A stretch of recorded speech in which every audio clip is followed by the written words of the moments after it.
नमस्कार दोस्तों, मैं विनय शुक्ला एक बार फिर से आप सभी का हार्दिक स्वागत करता हूं अपने इस YouTube चैनल के प्लेटफॉर्म पे। और आज का जो हमारा विषय है वो है रिसर्च एप्टीट्यूड। और रिसर्च एप्टीट्यूड पेपर 1 का टॉपिक है यूजीसी नेट का। तो हम लोग जो है आज रिसर्च एप्टीट्यूड पढ़ने वाले हैं। रिसर्च एप्टीट्यूड एक ऐसा टॉपिक है जिससे कि सिर्फ और सिर्फ यूजीसी नेट में ही आपको नहीं जो है क्वेश्चंस देखने को मिलेंगे। इवन आप जो अगर पीएचडी जो है एंट्रेंस के लिए कहीं जा रहे हैं, ठीक है, वहाँ पे भी आपको जो है रिसर्च से रिलेटेड टॉपिक्स मिलेंगे। ठीक है, वहाँ पे 50 नंबर का रिसर्च का जो है हर कहीं भी जाएंगे, किसी भी यूनिवर्सिटी में अगर आप पीएचडी के लिए जाते हैं तो वहाँ पे आपको रिसर्च से रिलेटेड टॉपिक देखने को मिलेगा क्वेश्चंस। ठीक है, तो ये बहुत अच्छा टॉपिक है और बहुत अच्छे तरीके से हम लोग जो है पढ़ने वाले हैं। ये हमारा हैंड रिटन नोट्स है, इसी की सहायता से हम लोग जो है पढ़ने वाले हैं। अगर ये हैंड रिटन नोट्स आपको चाहिए तो आप टेलीग्राम पे जो है मैसेज कर सकते हैं। टेलीग्राम जो है हमारा है उसका नंबर है 7007774027। ठीक है, इस पे अगर आपको ये नोट्स चाहिए तो आप यहाँ पे जो है जुड़ सकते हैं। ठीक है, तो आइए हम लोग जो है स्टार्ट करते हैं। जैसे कि आपको रिसर्च का मतलब से ही पता होगा कि रिसर्च में अपने को पढ़ना क्या रहता है और रिसर्च में करना क्या रहता है। रिसर्च में करना ये है कि कोई चीज़ ऐसी है जो पहले से एग्जिस्ट कर रही है, उसके बारे में अपने को कोई नई चीज़ की फाइंडिंग करनी है। ठीक है, जैसे इसके दो नाम से ही पता चल रहा है। री का मतलब होता है अगेन एंड अगेन और सर्च का मतलब होता है किसी चीज़ की फाइंडिंग।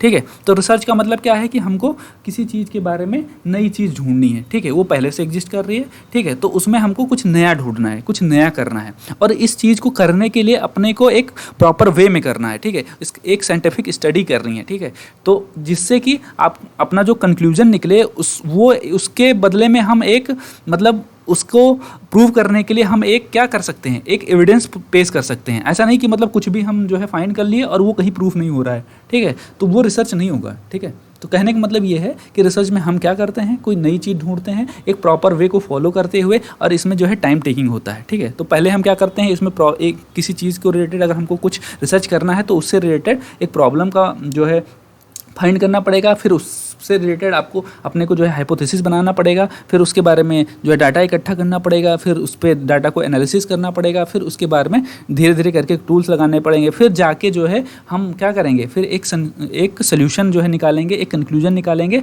उसको जो है लोगों के सामने जो है पेश करेंगे। ठीक है, तो कहने का मतलब कुल मिला के ये रिसर्च का ओवरव्यू होता है। ठीक है, अब अगर हम बात करते हैं कि इसके जो करेक्टरिस्टिक्स क्या हैं, वही चीज़ यहाँ पे लिखा हुआ है। इस चीज़ को आप लोग जो है देख लीजिए कि क्या लिखा हुआ है। आप देख सकते हैं इसमें क्या लिखा हुआ है, इसका मीनिंग लिखा हुआ है।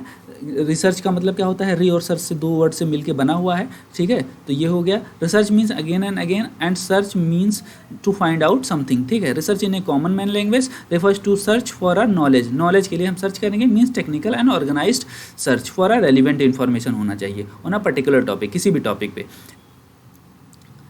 It is identifying and research problem. पहले क्या करेंगे, रिसर्च प्रॉब्लम को आइडेंटिफाई करेंगे। फिर उससे रिलेटेड हम क्या करेंगे, हाइपोथेसिस बनाएंगे। फिर डाटा कलेक्ट करेंगे। फिर उस डाटा का एनालिसिस करेंगे और रिसर्च स्पेसिफिक एक कंक्लूजन निकालेंगे। ठीक है, जो कि एक थ्योरी के फॉर्म में लास्ट में दे देंगे। ठीक है, यही चीज़ होता है रिसर्च में। ये सारा जो है इसका प्रोसीजर बताया गया है कि ये क्या चीज़ें होती है, रिसर्च क्या होता है। अगर हम बात करते हैं इसके कैरेक्टरिस्टिक्स या फीचर्स के बारे में बात करते हैं तो रिसर्च में क्या क्या चीज़ें होती हैं।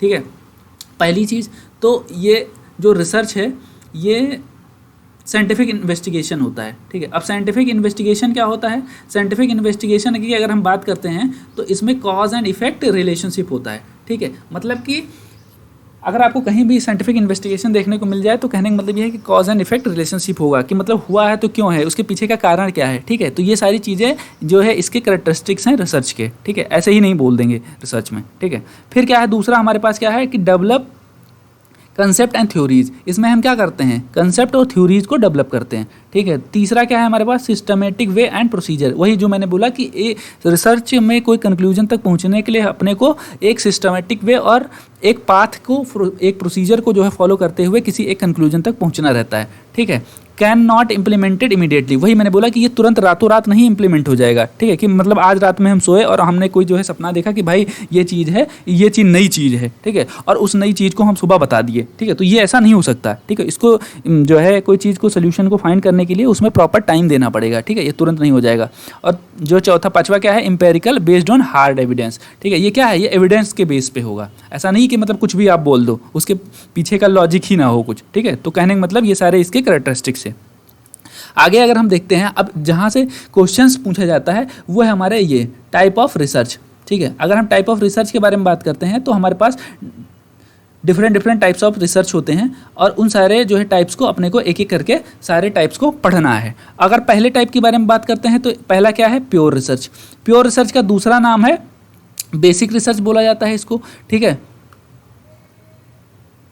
ठीक है, बेसिक रिसर्च बोला जाता है, ठीक है। इसका दूसरा नाम बेसिक रिसर्च है। एक है एक्सप्लोरेटरी रिसर्च। अब एक्सप्लोरेटरी और एक्सप्लोरेटरी में दो जो है थोड़ा कन्फ्यूजन है, तो आपने को जो है वो नहीं करना है कि मतलब कन्फ्यूज हो जाए कि एक्सप्लोरेटरी क्या है, एक्सप्लोरेटरी क्या है। तो एक्सप्लोरेटरी होता है वो चीज़ों को एक्सप्लोर करना रहता है, एक्सप्लोरेटरी प्योर रिसर्च का दूसरा नाम है, ठीक है।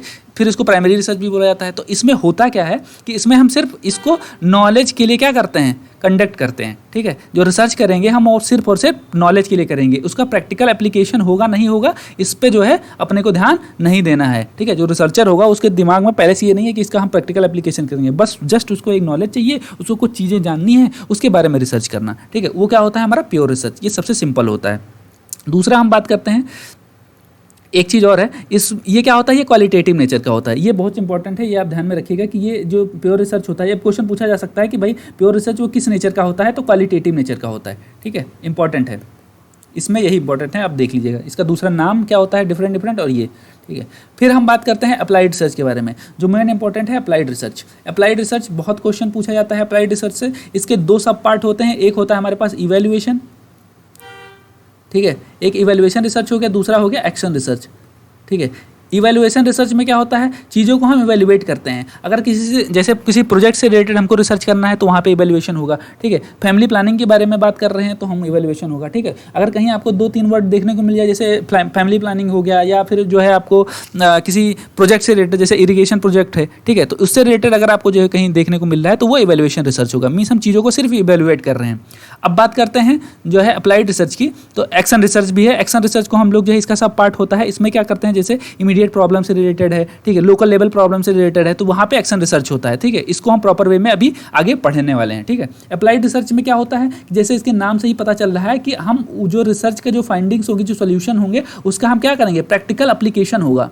प्रैक्टिकल एप्लीकेशन मतलब हम अपने बिजनेस में कहीं यूज करने वाले हैं, रिसर्चर कहीं उसका यूज करने वाला है उस डाटा को प्रैक्टिकली, ठीक है। तो उसको क्या बोला जाता है, अप्लाइड रिसर्च, ठीक है। इसके दो सब पार्ट होते हैं, इवैल्यूएशन एंड एक्शन, ये आप ध्यान में रखिएगा, ठीक है।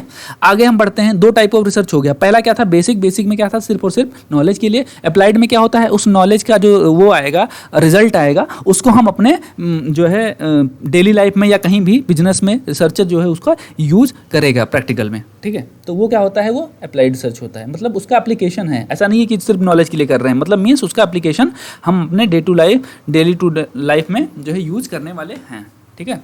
फिर आया तीसरी type of research, most important, very most important, ठीक है। यहाँ पे ध्यान में रखिएगा, वेरी इंपॉर्टेंट, ठीक है। एक्स पोस्ट फैक्टो भी इसको बोला जाता है, ठीक है। और एक्स पोस्ट फैक्टो कहीं कहीं आपको देखने को मिल जाएगा, ठीक है। एक्स पोस्ट फैक्टो भी देखने को मिल जाएगा। डिस्क्रिप्टिव से नाम से ही पता चल रहा है, जैसे आपको दो वर्ड दिख जाए कहीं, व्हाट और व्हेन, ठीक है। चीज़ें सिर्फ और सिर्फ इसमें क्या होती है, सिर्फ डिस्क्राइब की जाती हैं। और इसका जो नेचर होगा वो क्वांटिटेटिव रिसर्च होता है, ठीक है, क्वांटिटेटिव नेचर, ये आप ध्यान में रखिएगा, इंपॉर्टेंट है, ठीक है। डिस्क्रिप्टिव में क्या होगा, सिर्फ और सिर्फ हम क्या चीज़ों के बारे में डिस्क्राइब कर रहे हैं, इस पर हमारे जो इसके जो वेरिएबल्स हैं उस पर रिसर्चर का कोई कंट्रोल है, नो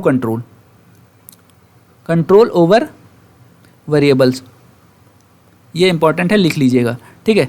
जो वेरिएबल्स के ऊपर जो है रिसर्चर का कंट्रोल नहीं है। मीन्स अगर फॉर एग्जांपल के तौर पे अगर हम कहते हैं कि मान के चलो कहीं पे कोई एक्सीडेंट हो गया, ठीक है, कोई एक्सीडेंट हो गया, ठीक है। अब वो एक्सीडेंट हो गया तो उसके बारे में उसके बाद में अगर कोई रिसर्चर जाता है, ठीक है, वहाँ पे रिसर्च करने के लिए, तो वो क्या करेगा, वो सिर्फ और सिर्फ जो है चीज़ों को एनालिसिस करेगा, कि जो है डिस्क्राइब करेगा कि यहाँ से आए और जो है ये गाड़ी थी और ये जो है ये दूसरी गाड़ी थी, इन दोनों के बीच में एक्सीडेंट हो गया और जो है इस तरीके से इधर से गाड़ी आ रही थी, उधर से जो है ये गाड़ी आ रही थी और ये एक्सीडेंट हो गया, इसमें ये चीज़ें हुई, यहाँ में नुकसान हुआ जो है। तो ये सारी चीज़ें क्या है, वो सिर्फ डिस्क्राइब कर सकता है। अब वो फिर से एक्सीडेंट को जो है अकर नहीं कर सकता, मतलब कि फिर से जो है एक्सीडेंट करे, फिर जाके जो है वो करे। तो कहने का मतलब ये है कि जो वेरिएबल्स हैं, वो जो घटना है वो घट चुकी है, ठीक है। अब उस पर उसका कंट्रोल नहीं है रिसर्चर का, सिर्फ वो चीज़ों को डिस्क्राइब कर सकता है, ठीक है। तो आई थिंक आप लोगों को मैं समझाने में जो है समझा पा रहा हूँ, ठीक है, कि डिस्क्रिप्टिव रिसर्च में क्या होता है। इसका दूसरा नाम है एक्सपोज फैक्टो। अच्छा, एक्सपोज फैक्टो में क्या तो होता है कि यहाँ पे जो क्या कहते हैं, एक्सपेरिमेंटल जो रिसर्च होता है, एक्सपेरिमेंटल रिसर्च में जो है कुछ फीचर्स होते हैं, उसमें एक फीचर होता है मैनिपुलेशन का, ठीक है। वो मैनिपुलेशन का जो फीचर होता है वो एक्सपोज फैक्टो में नहीं होता है, बाकी सेम जो है एक्सपेरिमेंटल रिसर्च के बहुत सारे फीचर इससे मैच करते हैं, ठीक है। तो कहने का मतलब ये है एक्सपोज फैक्टो में भी यही होता है कि जो रिसर्चर होता है उस पर जो है वेरिएबल्स पे उसके वेरिएबल्स पे जो है रिसर्चर का कंट्रोल नहीं होता है, ठीक है। तो आई थिंक आप लोगों को समझ में आ गया होगा कि हमने 3 टाइप ऑफ रिसर्च पढ़ा कि पहले क्या था, बेसिक रिसर्च के बाद में हमने पढ़ा कि अप्लाइड रिसर्च क्या होता है, अप्लाइड के बाद में हमने पढ़ा डिस्क्रिप्टिव क्या होता है। तो आई थिंक आप लोगों को ये तीनों रिसर्च टाइप ऑफ रिसर्च जो है समझ में आ गया होगा। यहाँ पे देखिए ये लिखा हुआ है एक्सपोज फैक्टो, ये आप थोड़ा ध्यान में रखिएगा, इसमें एक्सपेरिमेंटल के गुण नहीं होते हैं। एक्सपेरिमेंटल के गुण होते हैं पर मैनिपुलेशन नहीं कर सकते। एक जो मैनिपुलेशन वाला जो इसका वो है वो नहीं होता है, बाकी सब वो होता है, ठीक है। एग्जांपल के तौर पे आपको अगर कहीं मिड डे मील वाला कहीं दिख जाए क्वेश्चन में तो आप समझ लीजिए कि वो क्या है, एक्सपोज्ड फैक्टो है। मींस रिसर्चर पे जो है रिसर्चर का वेरिएबल्स पे कंट्रोल नहीं है, ठीक है। तो उम्मीद करता हूँ कि जितना हम लोगों ने पढ़ा है वो आपको समझ में आया होगा और इसी तरीके से हम रिसर्च को आगे भी जो है कंप्लीट करते रहेंगे। और अगर आपको लग रहा है कि इस वीडियो से आपको कुछ मदद मिल रही है, कुछ हेल्प मिल रहा है, कोई अगर आपके दिमाग में कोई जो है क्वेरी है तो आप कमेंट बॉक्स में लिख सकते हैं। और आपको अगर लग रहा है कि इससे आपको फ़ायदा हो रहा है तो आप इस चैनल को सब्सक्राइब कर सकते हैं। इस पर हम लोग जो है पूरा डेली करके पेपर 1 और पेपर 2 UGC नेट का कंप्लीट करने वाले हैं। हम लोग जो है कॉमर्स का पेपर 2 कॉमर्स जो है कंप्लीट करेंगे और पेपर 1 जो है कंप्लीट करेंगे, ठीक है। तो आप अगर आपको लगता है कि इस चैनल से आपको जो है फ़ायदा हो रहा है तो आप इस चैनल को सब्सक्राइब कर सकते हैं, शेयर कर सकते हैं। Thank you.